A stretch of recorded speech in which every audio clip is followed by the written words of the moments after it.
ഭർത്താവിനെ വെട്ടി നുറുക്കി ഒരു വീപ്പയ്ക്കുള്ളിൽ ഒളിപ്പിച്ച് വീട്ടുകാരെയും ബന്ധുക്കളെയും സുഹൃത്തുക്കളെയും ഒക്കെ കബളിപ്പിച്ച ഒരു ക്രൂരയായ മുസ്കാൻ എന്ന യുവതിയുടെ വാർത്തയാണ് ഇന്ന് രാജ്യത്തെ തന്നെ നടക്കുന്നത്. ഭർത്താവിനെ വെട്ടിനുറുക്കി കഷ്ണങ്ങളാക്കി വീപ്പയ്ക്കുള്ളിലാക്കിയത് കണ്ടതാകട്ടെ കുഞ്ഞുമകൾ.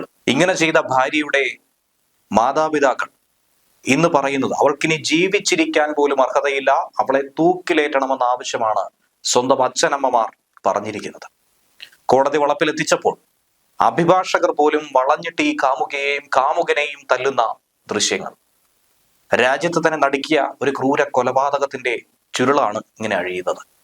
മെർച്ചന്റ് നേവിക്കാരനായ ഭർത്താവ് ഉള്ളപ്പോൾ തന്നെ അവിഹിതം തുടർന്നുകൊണ്ട് പോരുന്നു. അത് കയ്യോടെ പൊക്കിയപ്പോൾ അരുംകൊലയിലേക്ക് പോകുന്നു. കഴിഞ്ഞ ദിവസമാണ് ഉത്തർപ്രദേശിലെ മീററ്റിനെ ഞെട്ടിച്ച ഈ ക്രൂര കൊലപാതകം ഉണ്ടായത്. മർച്ചന്റ് നേവി ഉദ്യോഗസ്ഥനെ ഭാര്യയും അവരുടെ കാമുകനും ചേർന്നാണ് കൊലപ്പെടുത്തി വീപ്പയ്ക്കുള്ളിൽ ഒളിപ്പിച്ചത്. സംഭവത്തിലെ കൂടുതൽ വിവരങ്ങൾ ഈ ഘട്ടത്തിൽ പുറത്തു വരുന്നു. പപ്പ വീപ്പയ്ക്കുള്ളിൽ ഉണ്ടെന്ന് കൊല്ലപ്പെട്ട സൗരഭ് രജ്പുത്തിന്റെ 5 വയസ്സുകാരിയായ മകൾ അയൽവാസികളോട് തന്നെ പറഞ്ഞിരുന്നുവെന്നാണ് സൗരഭിന്റെ അമ്മ ഇപ്പോൾ മാധ്യമങ്ങളോട് പറയുന്നത്. 25 വയസ്സുകാരനായ കാമുകനൊപ്പം ജീവിക്കാൻ 27-കാരി 29-കാരനായ മെർച്ചന്റ് നേവി ഉദ്യോഗസ്ഥനെ കൊലപ്പെടുത്തി. ഇവരുടെ ജീവിതത്തിന് വിലങ്ങുതടിയാകാതിരിക്കാൻ ഏറെക്കാലം വിദേശത്ത് ജോലി നോക്കാൻ പോലും സൗരഭ് നിർബന്ധിതനായിരുന്നു. മകളുടെ പിറന്നാളിന് വീട്ടിലെത്തിയപ്പോഴാണ് ഈ അരുംകൊല ഉണ്ടായത്. ഈ കൊലപാതകത്തെ കുട്ടി നേരിട്ട് കണ്ടിട്ടുണ്ടാകുമെന്നാണ് സൗരഭിന്റെ അമ്മ പറയുന്നത്. സൗരഭിന് താൻ ഭക്ഷണത്തിൽ മയക്കുമരുന്ന് കലർത്തി നൽകി ബോധരഹിതനാക്കിയെന്നാണ് മുസ്കാൻ പോലീസിനോട് വെളിപ്പെടുത്തിയത്. സാഹിൽ എന്ന തന്റെ കാമുകനെ പിന്നാലെ വീട്ടിലേക്ക് വിളിച്ചു വരുത്തി കുത്തിക്കൊന്നു. മൃതദേഹമാകട്ടെ ഓരോ കഷ്ണങ്ങളായി വെട്ടി നുറുക്കി വീപ്പയിൽ നിറച്ച് സിമന്റ് പൊടിയും ചേർത്ത് ലായനി ഉണ്ടാക്കിയാണ് ശരീരഭാഗങ്ങൾ ഡ്രമ്മിൽ ഒളിപ്പിച്ചു വെച്ചത്. എന്നിട്ട് ഇഷ്ടിക കൊണ്ട് മൂടി ഫ്ളാറ്റിന് സമീപത്ത് ഉപേക്ഷിച്ചു കളഞ്ഞു. ഇതെന്തായിരുന്നാലും കണ്ടെത്തി. ഈ കൊലപാതകം നടത്തിയ ശേഷം ഭർത്താവിനെ അന്വേഷിച്ച ആളുകൾ, സുഹൃത്തുക്കളൊക്കെ തന്നെ എത്തുമ്പോൾ കുടുംബാംഗങ്ങളോടക്കം പറഞ്ഞിരുന്നത് താനും ഭർത്താവും ചേർന്ന് ഹിമാചലിലേക്ക്, മണാലിയിലേക്ക് ഒരു യാത്ര പോകുന്നുവെന്നാണ്. ഫ്ളാറ്റ് പൂട്ടി മുസ്കാൻ പുറത്തിറങ്ങുകയും ചെയ്തു. മകളെ ആകട്ടെ അമ്മയെ ഏൽപ്പിച്ചു. സൗരഭിന്റെ ഫോൺ ഉപയോഗിച്ച് യാത്രയുടെ ചിത്രങ്ങളൊക്കെ തന്നെ പകർത്തി പോസ്റ്റ് ചെയ്യുകയും ചെയ്തു. സൗരഭിന്റെ കുടുംബം പലതവണ ഫോണിൽ വിളിച്ചിട്ടും സൗരഭ് എടുക്കാതെ വന്നതോടെ സംശയം തോന്നിയിരുന്നു. പക്ഷെ ചിലർക്കൊക്കെ മെസ്സേജുകളായി റിപ്ലൈ കൊടുത്തിരുന്നു. എന്നാൽ ആരോടും സംസാരിക്കാൻ സൗരഭ് തയ്യാറാകാത്തത് ഏറെ ആശങ്ക ഉണർത്തി. അങ്ങനെ കുടുംബം ഒടുവിൽ ഭാര്യയുടെ പെരുമാറ്റത്തിലെ ചില അസ്വാഭാവികതകൾ മനസ്സിലാക്കി പോലീസിൽ പരാതി കൊടുത്തു. അങ്ങനെയാണ് ഒരു ഉപേക്ഷിച്ച വീപ്പയിൽ നിന്നും അതിരൂക്ഷമായ ഗന്ധം പുറത്തു വന്ന ഒരു വാർത്ത പരിസരവാസികൾ പറയുകയും കൊലപാതകത്തിന്റെ ഏറ്റവും നടുക്കുന്ന വിവരങ്ങൾ പുറത്തു വന്നു. ഭർത്താവിനെ അതിക്രൂരമായി ഇങ്ങനെ വെട്ടിനുറുക്കിയ തന്റെ മകളെ അവൾക്കിനി ജീവിച്ചിരിക്കാൻ പോലും അർഹതയില്ല, അവളെ തൂക്കിലേറ്റണമെന്നാണ് പ്രതിയായ മുസ്കാന്റെ മാതാപിതാക്കൾ പറയുന്നത്. അവൾക്കിനി ഈ ഭൂമുഖത്ത് ജീവിക്കാനുള്ള അവകാശമില്ല. വികാരം അണപൊട്ടുന്ന രീതിയിലാണ് അവർ മാധ്യമ പ്രവർത്തകരോട് പറഞ്ഞിട്ടുണ്ടായിരുന്നത്. ഭർത്താവ് സൗരവ് ലണ്ടനിലേക്ക് പോയ ശേഷം അവൾ എല്ലാവരിൽ നിന്നും വേർപിരിഞ്ഞാണ് താമസിച്ചത്. 1 വർഷം മാത്രമാണ് ഭർത്താവിന്റെ മാതാപിതാക്കൾക്കൊപ്പം കഴിഞ്ഞിട്ടുണ്ടായിരുന്നത്. മരുമകൻ നല്ല പോലെയായിരുന്നു അവളെ നോക്കിയിരുന്നത്, സ്നേഹിച്ചിരുന്നത്. പക്ഷെ അവളാകട്ടെ ഒരു ക്രൂരയായി മാറി. അവൻ മാതാപിതാക്കളുടെ കോടിക്കണക്കിനുള്ള സ്വത്തുകൾ അവൾക്ക് വേണ്ടി ഉപേക്ഷിച്ച് അവളോടൊപ്പം തന്നെ വന്നിരുന്നു. അത്രയധികം സ്നേഹമായിരുന്നു. ഞങ്ങളുടെ മകൾ വെറും മോശക്കാരിയായിരുന്നു, ക്രൂരയാണ്, പിശാചാണ്, അവൾക്കിനി ഈ ഭൂമുഖത്ത് ജീവിക്കേണ്ട, അവളെ തൂക്കിലേറ്റണമെന്ന അഭ്യർത്ഥനയാണ് ബഹുമാനപ്പെട്ട കോടതിയോട് ഇപ്പോൾ പറഞ്ഞിരിക്കുന്നത്. എന്നാൽ ഈ സമയം മീററ്റിലെ കോടതി പരിസരത്തിന് പുറത്ത് സംഭവിച്ചത് പ്രതിയായ മുസ്കാനെയും സാഹിലിനെയും ഒരു കൂട്ടം അഭിഭാഷകർ ചേർന്ന് വളഞ്ഞിട്ട് മർദ്ദിക്കുന്നതാണ്.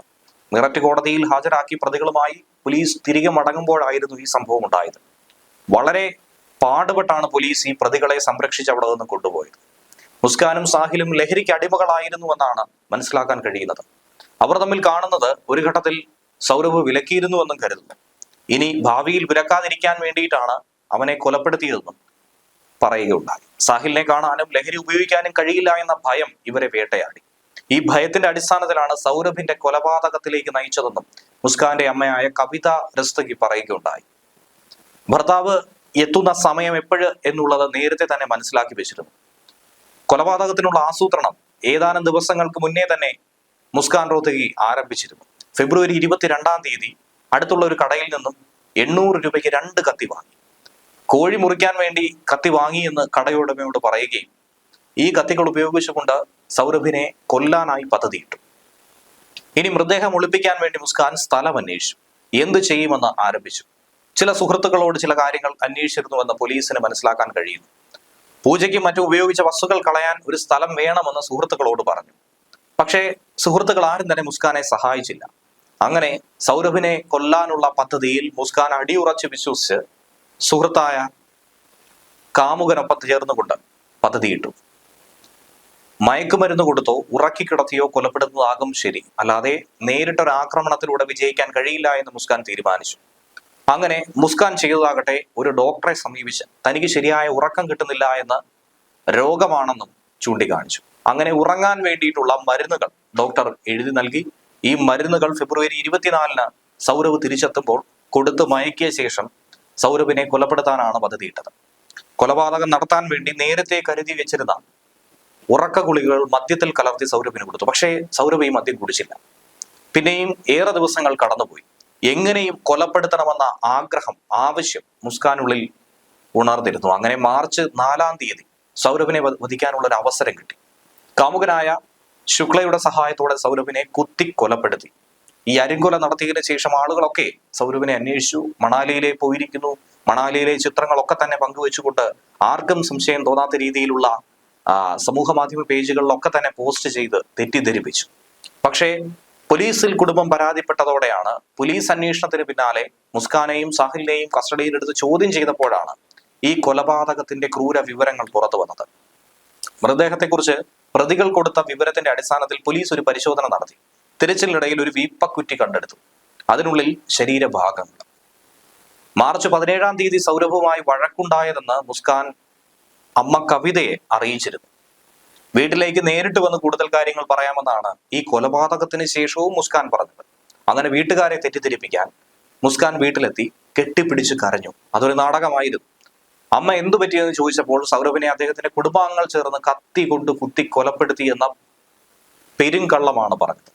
ഇക്കാര്യം പോലീസിൽ അറിയിക്കണമെന്ന് പിതാവ് ആവശ്യപ്പെട്ടു. സ്റ്റേഷനിലേക്ക് പോകുമ്പോൾ പിതാവ് വീണ്ടും മുസ്കാനെ ചോദ്യം ചെയ്തു. അപ്പോഴാണ് ഇത് സംഭവിച്ചിരിക്കുന്നത് തന്റെ ഭാഗത്തു നിന്നാണ്, കാമുകൻ സാഹിലുമായി ചേർന്നുകൊണ്ടാണ് സൗരഭിനെ കൊലപ്പെടുത്തിയതെന്ന് തുറന്ന് സമ്മതിച്ചത്.